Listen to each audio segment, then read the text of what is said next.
À part que ça, comment il est? Bienvenue sur ma chaîne.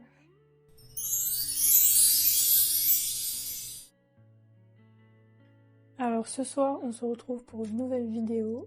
J'ai décidé de vous parler de mon ressenti vis-à-vis des études supérieures, sachant que je suis actuellement en deuxième année de master et qu'entre-temps, j'ai changé 4 fois de filière. Bon, avant de commencer la vidéo, avant de commencer sur le sujet, j'espère que vous allez bien. Moi, ça va. Il faut savoir qu'aujourd'hui, j'étais en mission en dehors du bureau. Donc là, je viens de rentrer, j'ai pris ma douche. Il est 17h20.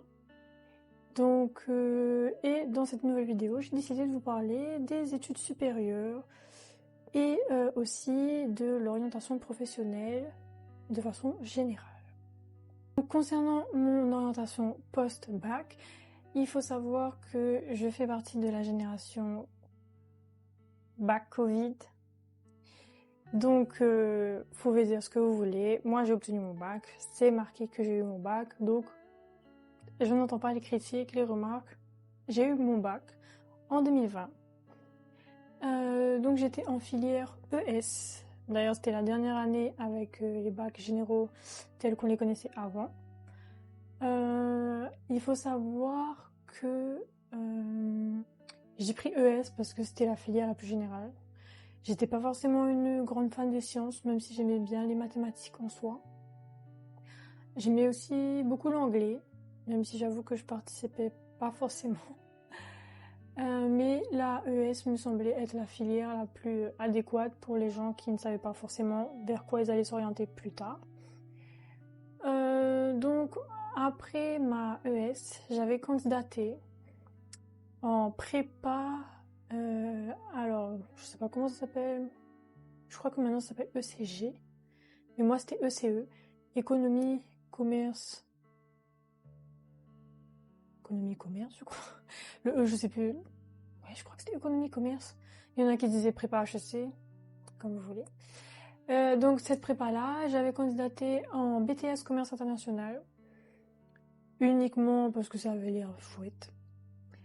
Et j'avais fait des vœux de secours en sciences sociales et en AES, je crois, à la fac. Si jamais j'étais pas pris dans un des deux autres. Donc il faut savoir que la prépa, on avait eu une intervention d'un enseignant qui justement était dans cette prépa ECE là. C'était un prof d'allemand. Alors les profs d'allemand, je sais pas pourquoi ils sont aussi bons vendeurs que ça, mais moi les profs que j'ai eu vraiment, c'est tout le temps des gens un peu chill qui te disent non mais viens, t'inquiète, ça va aller, tu vas réussir, tout va bien se passer. Que ce soit au collège ou au lycée ou même en prépa, c'était les mêmes types de profs. Alors je sais pas si tous les profs d'allemand sont comme ça, mais moi tous ceux que j'ai rencontrés c'était le cas. Donc on avait une intervention de ce petit monsieur qui était venu, qui nous avait vendu la prépa comme un rêve. Faut le faire, hein, vendre la prépa comme un rêve, faut le faire. Hein. Et comme j'avais de plutôt bonnes notes et que je savais toujours pas quoi faire, tous mes enseignants et même mes parents ils étaient en mode oh allez la prépa, c'est une bonne filière, ça fera un bon CV, patati patata, nan. Donc j'ai fini par candidater en prépa. J'ai été prise donc dans cette prépa ECE. Donc je suis entrée en prépa en 2020, l'année Covid. Je sais pas s'il y a des gens de ma classe de prépa qui regardent là la vidéo, mais c'était quelque chose. Avec le recul, je me dis quand même que... Est-ce que je suis contente? Je ne sais pas. Mais la prépa, j'ai fait que 1 an. C'était sur 2 ans, j'ai fait que la première année. Je l'ai validée. Avec le recul, je me dis que c'était utile. Parce que tout ce que j'ai vu, ça me sert même actuellement. Et on va être honnête, la prépa, ça donne quand même un certain niveau. Même si vous voulez pas aller en école de commerce, mais que vous voulez avoir un très bon niveau de travail. Il faut être honnête, la prépa, ça forme à fond. Le travail est intense. Les cols sont horribles. Vous restez le mercredi après-midi pour des cols. Oh, vous avez l'impression de mourir sur place. C'est une humiliation publique. mais c'était une expérience. Et comme moi, je savais que j'allais pas aller en école de commerce, donc je pense que ça m'a démotivée un peu. Quand j'ai vu la charge de travail, je me suis dit, en fait, pourquoi est-ce que je m'inflige ça? Parce que les autres, ils vont passer les concours, mais moi, je vais pas passer les concours. Donc, j'ai fait que la première année. Je me suis réorientée ensuite en L2 AES, donc administration économique et sociale à la fac, toujours de La Réunion. Je le dis à chaque fois, mais du coup j'hésite un peu entre la L2 et la L3, mais je crois que la L2 AES, c'était vraiment une année de renouveau pour moi. Donc je vous l'expliquerai dans une autre vidéo, mais la fac ça a été vraiment un soulagement. Alors je sais qu'il y a beaucoup de gens qui n'aiment pas, notamment si vous avez du mal à travailler par vous-même, ça peut être compliqué. Mais moi, j'ai adoré vraiment la fac, que ce soit le format des cours ou les amphithéâtres. Moi, ce que j'ai vraiment adoré, c'est le fait que vous vivez sur le campus et personne n'en a rien à foutre de vous. Et vous en avez à foutre de personne. Vraiment, moi, je trouve que la fac, c'est tellement incroyable. En plus, le restaurant Crous, moi, je trouve que le Crous est extrêmement bon. Vraiment, j'ai mangé 1 an là-bas, peut-être 2. Moi, je recommande le restaurant du Crous. Hein. En plus, Dieu merci, ils avaient mis les repas à 1 € pour les boursiers. J'espère que cette année, ils vont passer le repas à 1 € pour tous les étudiants, parce que c'est vraiment une nécessité. Vraiment, ma L2 AES, en soi, j'aimais plutôt bien les matières. C'était toujours pluridisciplinaire. Je savais toujours pas qu'est-ce que je voulais faire quand je suis allée en L2 AES, mais je me suis dit, c'est pas grave. Parce que la AES, c'est une filière pluridisciplinaire, donc on y va, on verra bien ce que ça donne. Et donc j'ai beaucoup aimé. À la fin de ma L2 AES, par contre, j'étais pas sûre de vouloir partir en L3 AES. Fun fact, ou pas fun fact, je ne sais pas. Il y avait un prof. Là aussi, ceux qui étaient avec moi en AES, je vais pas dire son nom, mais le prof qui a fait finance d'entreprise en L2 AES. Voilà, tout le monde sait qui c'est. Ce prof, il me traumatisait, mais à un point. Et quand il a dit, oui, quand vous allez en L3, personne n'a la moyenne, vous allez rater votre année. Et là, j'ai commencé à me dire, mais non, mais même pas en rêve, je vais en L3 avec ce prof. Même pas en rêve. Et du coup, là, par le plus grand des hasards, j'ai entendu parler. Sahel, si tu regardes la vidéo, je crois que c'est par rapport à toi que j'ai entendu parler de ça. Et au final, toi, t'es même pas parti, moi, je suis allée. Bref. J'ai entendu parler de la L3, administration publique, prépa talent. Ouais, c'est un grand nom. Mais en gros, c'est juste de l'administration publique. Un peu renforcé, mais... Donc j'ai candidaté en L3, administration publique, j'ai passé les entretiens, j'ai été sélectionnée, donc j'ai effectué ma 3e année en administration publique, prépa talent. Donc pour ceux qui ne savent pas, prépa talent, c'est un dispositif pour les étudiants boursiers et certains étudiants en formation continue. Alors je ne sais pas quels sont les critères, il faudrait vous renseigner si ça vous intéresse. Et c'est destiné à ceux qui souhaitent passer les concours de la fonction publique. Que ce soit fonction publique territoriale, étatique ou hospitalière. Ce sont des formations très professionnalisantes, en général sur une année. Et je trouve que ça forme plutôt bien. Alors la mienne était très générale parce que je sais qu'il existe, notamment en métropole, dans l'Hexagone, des formations prépa talent exprès pour un concours. Par exemple, inspecteur des finances publiques. Je sais qu'il y en a pas mal dans l'Hexagone qui sont spécialisés là-dedans et qui ont des taux de réussite très très intéressants. Donc je m'étais dit pourquoi pas, parce qu'en soi, les concours de la fonction publique, je m'étais déjà un peu renseignée, notamment pour l'éducation nationale, parce que j'aime beaucoup ça. Mais j'avais pas encore toute la culture, j'avais pas fait de droit, je n'avais aucune connaissance en administration. Et c'était une formation très abordable, vraiment, même si vous n'avez pas forcément de notions en droit public. Mais je pense que la AES a quand même aidé, parce qu'en AES, j'avais pris option institution européenne, donc ça m'avait aidé. J'avais pris option finance publique aussi, sans savoir que je voulais aller en L3 administration publique. Et j'ai fini major de promo. Vraiment, j'aurais dû amener le petit trophée, la médaille. Mais j'ai fini major de promo pour ma L3. Et c'était vraiment une grande satisfaction personnelle parce que mes 2 premières années d'études supérieures, ça avait été très laborieux. J'ai beaucoup perdu confiance en moi, j'ai remis plein de choses en question et c'était pas évident. Et là, le fait d'aimer l'administration publique, d'aimer les gens qui étaient dans ma classe, les cours que j'avais, je prenais plaisir à apprendre du droit public. Ne me jugez pas, je vous jure que c'est vrai. Donc, gros kiff sur ma L3. Ensuite, alors, il faut savoir qu'à la fin de ma L3, j'ai passé un concours. Est-ce que je vous dis lequel? J'ai passé les IRA. Et j'ai passé les écrits.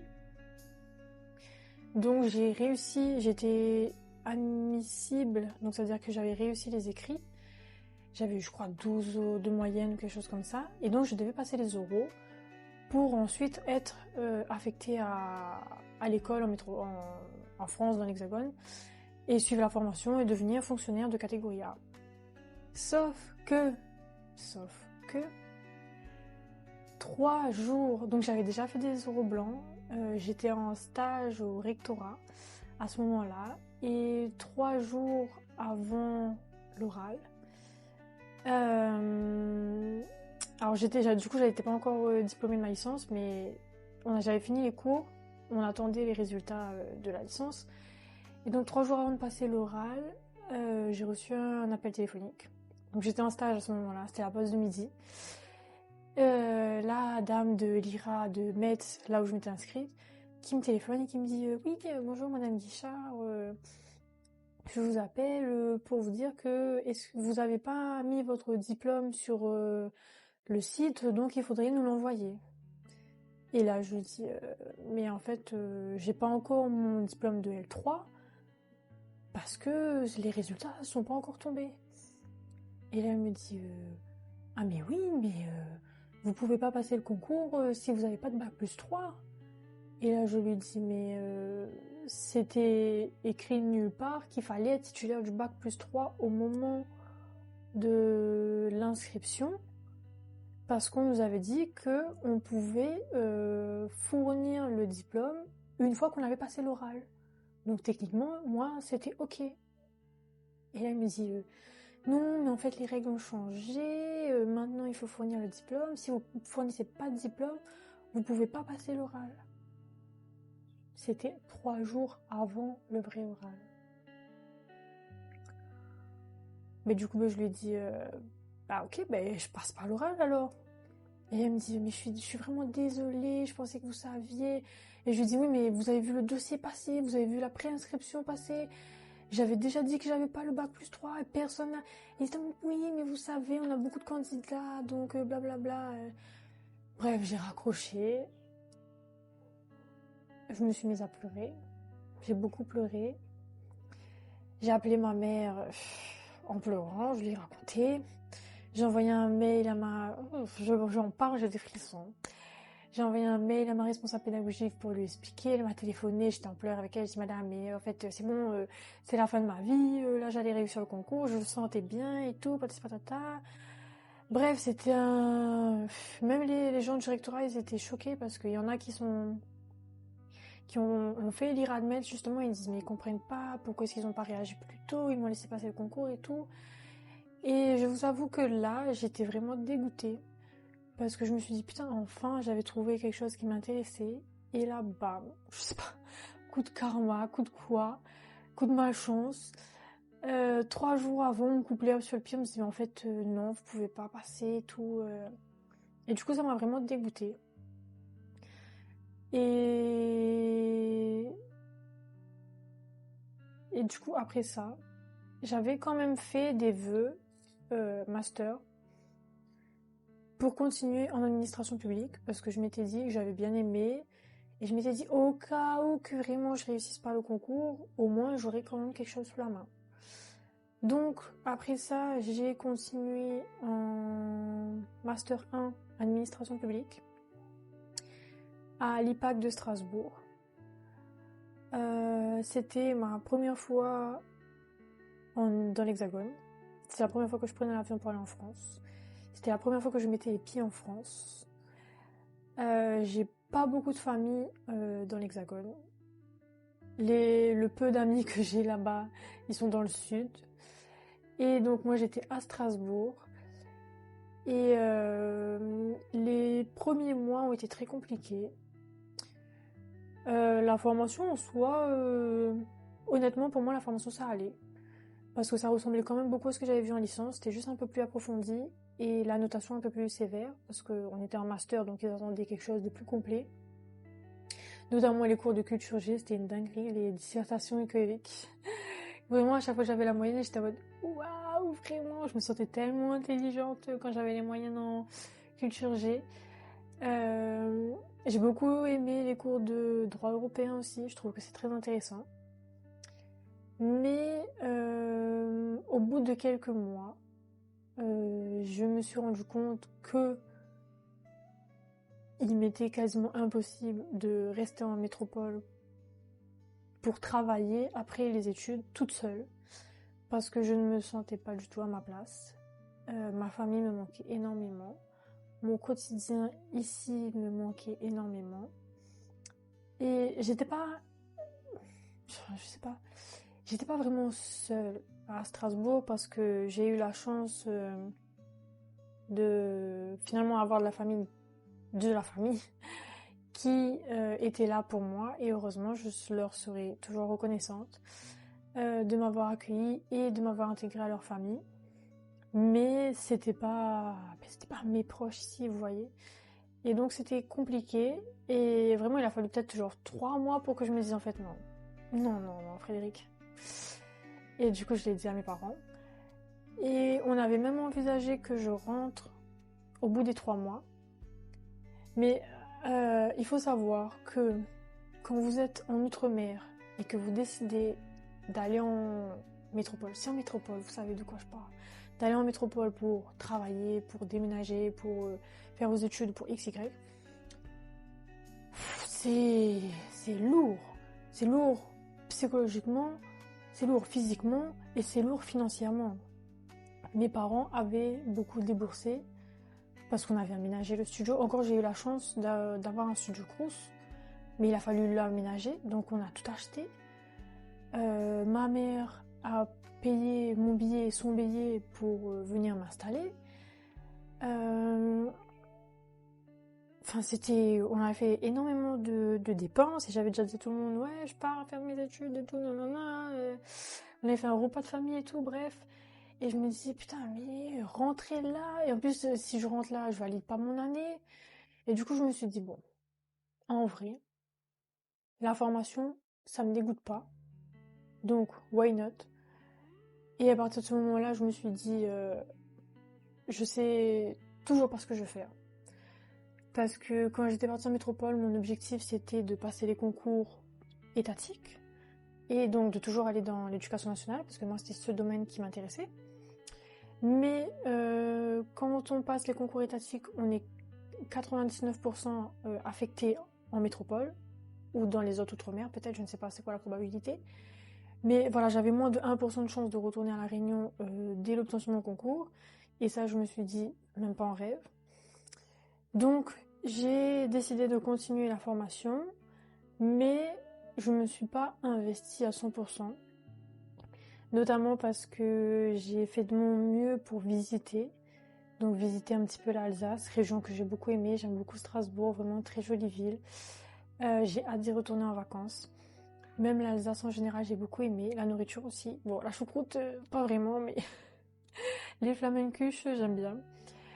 Et j'ai pu voyager aussi. J'ai fait un peu le sud de la France, les pays autour. Donc franchement, c'était une très belle expérience sur le plan personnel. J'ai pu échanger aussi avec de nombreux professionnels, de nombreux fonctionnaires qui étaient donc à Strasbourg et qui intervenaient dans différents domaines. Et donc vraiment quand je suis rentrée, j'étais pas déçue. Je pensais que j'allais être déçue, mais en fait non. Parce que même en rentrant, même si je savais pas qu'est-ce que j'allais faire, j'avais pas cette angoisse. À aucun moment je me suis dit, ça va merder. Non, vraiment, je me disais, ok, je vais rentrer, voilà, ça va aller, je vais forcément trouver. Et donc, au moment de rentrer, je ne voulais pas arrêter mes études, notamment parce que je savais pas quel travail faire. Donc je me suis dit, bon allez, autant continuer jusqu'à un master. Sauf qu'à La Réunion, il n'y a pas de master administration publique. On a, je sais, un ou deux masters de droit public, deux il me semble. Et j'avais pas envie d'y retourner, notamment parce que j'avais pas envie de revoir mes profs de L3. Parce que le problème, quand vous avez des notes assez correctes, moi, ce que j'ai toujours ressenti, c'était énormément de pression de la part de mes enseignants, qui voyaient des choses pour moi, pour lesquelles moi, j'avais pas envie en fait. je, je ne veux pas. Mais eux, la pression scolaire, pression sociale, a toujours été très importante dans mon parcours. Et du coup là, je m'étais dit en fait, faut que ça s'arrête. Faut que vraiment je choisisse ce que j'ai envie de faire. On va dire la formation qui me parlait le plus, c'était celle que je suis actuellement, donc le master marketing à l'IAE. Et il fallait que je... Mais pour moi, ça n'a pas été un problème. Parce que je me suis dit, bon, une année, c'est pas grave, je suis encore jeune. Donc, moi, ça me va. Les gens autour, ils m'ont dit, bah écoute, c'est ok, ça arrive. Il y a des gens qui redoublent, il y a des gens qui font des passerelles, il y a des gens qui changent de voie, il y a des gens qui se réorientent. Donc, en vrai, why not? Donc, j'ai candidaté, j'ai été sélectionnée. Donc, depuis l'année dernière, je suis en master marketing. Et cette année, c'est ma dernière année. Donc, actuellement, je suis en stage de fin d'études en marketing territorial auprès d'une collectivité territoriale. Donc, je suis vraiment très contente parce que j'ai réussi à allier l'administration publique et le marketing. Et j'espère vraiment pouvoir continuer là-dedans après mon master. Maintenant, je dois travailler sur mon mémoire. Je n'ai toujours pas de sujet officiel, mais c'est ok, ça va passer, ça va le faire. Mais concernant mon orientation professionnelle, je dirais qu'elle s'est quand même affinée ces dernières années. Et heureusement, vous me direz, après 4 changements d'orientation et 6 ans d'études, j'aurais pu faire médecin à ce point-là. Je crois que médecin, c'est 8 ans. Mais ouais, mon orientation professionnelle s'est affinée, notamment parce que je sais que maintenant, j'aimerais travailler dans les domaines soit de l'administration publique, donc en collectivité, interco, établissement public, donc là-dedans, ou sinon dans des cabinets de conseil et de management pour les institutions publiques. Je trouve ça super intéressant. Et d'ailleurs, je m'étais dit que si je faisais pas un stage dans une collectivité, j'aurais essayé de gratter un stage dans un cabinet de conseil. Je sais pas si avec mon profil, je suis éligible pour candidater là-dedans après le master. Mais de toute façon, je vais le tenter. Parce que qui ne tente à rien à rien. Et donc, c'est les deux domaines-là, c'est les deux grands domaines qui m'intéressent énormément. Et je pense que je vais m'orienter là-dedans. Et avec mon stage, je découvre qu'en fait, il y a quand même pas mal d'acteurs dans ces domaines-là qu'on connaît pas forcément. D'où le fait de faire un stage dans un domaine qui vous intéresse pour pouvoir trouver les domaines annexes. C'est très intéressant. Et alors je dirais pas qu'il y a un métier en particulier parce que je sais très bien que moi je vais pas me contenter d'un seul métier.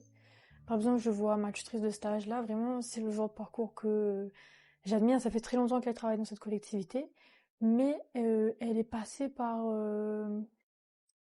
d'autres entités avant, et même elle a pour objectif d'aller dans d'autres entités aussi après. Mais son parcours, c'est vraiment, vous voyez, des parcours où ça se voit. Après, bon, on va être honnête, pour avoir un parcours comme ça, il faut avoir aussi un peu de chance. On va pas se mentir. La chance a quand même son mot à dire dans l'orientation professionnelle et l'évolution professionnelle des gens. Mais ça se voit que c'est le genre de personnalité qui se laisse porter par les opportunités.